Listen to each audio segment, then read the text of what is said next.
What is the difference between a work instruction and a procedure? If you're curious what a work instruction or a procedure is, I have videos in this channel answering exactly these questions. And I'm here to help anyone who is not in a quality profession to make your work easier and simpler. So, what is the difference between a work instruction and a procedure? The difference is in the level of detailing. A procedure usually describes what to do, while a work instruction also describes how to do it. The emphasis in a work instruction is on the how, because the accuracy of the execution is critical.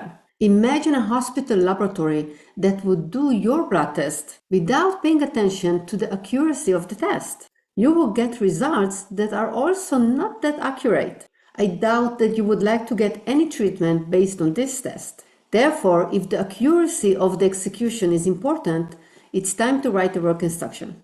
Otherwise, a procedure is just enough. Personally, I'm against excessive documentation of either work instructions or procedures because they do not solve the problems in the process. You can consult with me about what worth documenting and how. The contact details are on the easyiso.com website. In the meantime, if you need procedures and work instructions, just go to the easyiso.com website to the downloadables page.